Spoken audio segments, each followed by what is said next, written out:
আসসালামু আলাইকুম। সকাল ৯টা বেজে ৩০ মিনিট। আজ শনিবার। বাংলাদেশ বেতার কক্সবাজার। স্থানীয় খবরে স্বাগত জানাচ্ছি আমি উম্মে-জেরিন। ত্রয়োদশ জাতীয় সংসদ নির্বাচন ও গণভোট উপলক্ষে ভোট গ্রহণ সময় প্রতিটি ভোট কেন্দ্রে গণভোট সংক্রান্ত ব্যানার প্রদর্শন নিশ্চিত করতে নির্বাচন কমিশন ইসি পরিপত্র জারি করেছে।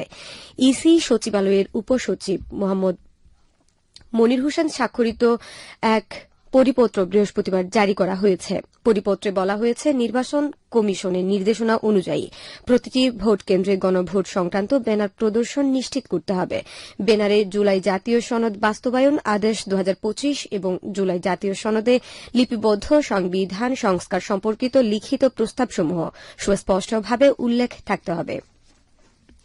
বিএনপির চেয়ারম্যান হিসেবে দায়িত্ব গ্রহণ করেছেন তারেক রহমান। গতকাল রাতে বিএনপির তরফ থেকে এই ঘোষণা দেওয়া হয়। এতে বলা হয়েছে, বিএনপি চেয়ারপারসন ও সাবেক প্রধানমন্ত্রী বেগম খালেদা জিয়ার মৃত্যুজনিত কারণে দলের চেয়ারম্যান পদটি শূন্য হয়। এ প্রেক্ষিতে বিএনপির গঠনতন্ত্র অনুযায়ী জাতীয় স্থায়ী কমিটির এক সভা অনুষ্ঠিত হয়। সভায় সর্বসম্মতিক্রমে শূন্য পদে আনুষ্ঠানিকভাবে বিএনপির চেয়ারম্যান হিসেবে তারেক রহমানকে দায়িত্ব প্রদান করা হয়। আসন্ন ত্রয়োদশ জাতীয় সংসদ নির্বাচন ও গণভোটের গুরুত্ব সাধারণ মানুষের কাছে তুলে ধরতে প্রচার চালাচ্ছে ভ্রাম্যমাণ ভোটের গাড়ি। গতকাল দিনব্যাপী সংস্কৃতি বিষয়ক মন্ত্রণালয়ের সুপার ক্যারাভ্যান বহরে এই ভ্রাম্যমাণ গাড়িটি লাবণী ও কলাতলী পয়েন্টে নির্বাচনের গুরুত্ব ও বিভিন্ন সচেতনতামূলক কার্যক্রম প্রদর্শন করে। দেশের চাবি আপনার হাতে এই প্রতিপাদ্যকে সামনে রেখে দেশব্যাপী চলমান কর্মসূচির অংশ হিসেবে কক্সবাজার জেলাব্যাপী এই কার্যক্রম পরিচালিত হচ্ছে। এছাড়া ভ্রাম্যমাণ ভোটের গাড়ির মাধ্যমে জুলাই গণ অভ্যুত্থান, জুলাই যোদ্ধা, বুয়েট শিক্ষার্থী আবরার ফাহাদ হত্যা এবং ফেলানী হত্যাকাণ্ড ও গণভোট নিয়ে নির্মিত প্রামাণ্যচিত্র প্রদর্শন করা হচ্ছে। ত্রয়োদশ জাতীয় সংসদ নির্বাচন ও গণভোটের প্রস্তুতি নিয়ে টেকনাফ উপজেলা নির্বাচন অফিসের কর্মকর্তা কর্মচারীরা ব্যস্ত সময় পার করছেন। উপজেলা নির্বাচন কর্মকর্তা অনিক চৌধুরী জানান, উপজেলার ৬২টি ভোট কেন্দ্রে সিসিটিভির আওতায় আনা হচ্ছে। ইতিমধ্যে ৫০% কাজ শেষ হয়েছে। বাকি কাজ আগামী এক সপ্তাহের মধ্যে শেষ হবে বলে আশা প্রকাশ করেন তিনি। এছাড়া উপজেলার ৩,০০০ পোস্টাল ভোটের ব্যালট পেপার পাঠানোর প্রক্রিয়া শুরু হয়েছে। গণভোট সম্পর্কে ভোটারদের মধ্যে সচেতনতা সৃষ্টির লক্ষ্যে প্রতিদিন উপজেলার বিভিন্ন স্থানে গণভোটের লিফলেট বিতরণ ও ব্যানার টাঙানো হয়েছে। উল্লেখ্য, উখিয়া ও টেকনাফ উপজেলা নিয়ে কক্সবাজার ৪ সংসদীয় আসন গঠিত।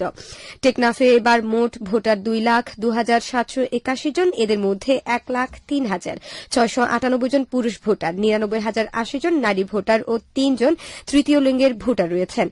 ঘোষিত তফসিল অনুযায়ী আগামী ২১ জানুয়ারি থেকে প্রার্থীরা পুরোদমে প্রচার শুরু করবেন। ১২ ফেব্রুয়ারি ভোট গ্রহণ অনুষ্ঠিত হবে। কক্সবাজারের কলাতলী সৈকত সংলগ্ন সাগরে ট্রলার যোগে মালয়েশিয়া পাচারকালে নারী ও শিশুসহ ২০ জনকে উদ্ধার এবং ৫ জন পাচারকারীকে আটক করেছে কোস্টগার্ড। গতকাল রাতে এক বিজ্ঞপ্তিতে এ তথ্য জানান কোস্টগার্ড সদর দপ্তরের গণমাধ্যম কর্মকর্তা লেফটেন্যান্ট কমান্ডার সিয়ামুল হক। আটক পাচারকারীরা উখিয়ার কুতুপালং এর বিভিন্ন ক্যাম্পের বাসিন্দা। উদ্ধার ব্যক্তিদের মধ্যে ১১ জন রোহিঙ্গা ও ৯ জন বাংলাদেশী নাগরিক। লেফটেন্যান্ট কমান্ডার সিয়ামুল হক বলেন, গতকাল টেকনাফের কচ্ছপিয়া ঘাট সংলগ্ন সাগর দিয়ে মালয়েশিয়া পাচারের উদ্দেশ্যে কয়েকজন নারী পুরুষ ও শিশুকে একটি ট্রলারে তোলার খবর পেয়ে অভিযান চালায় কোস্টগার্ড।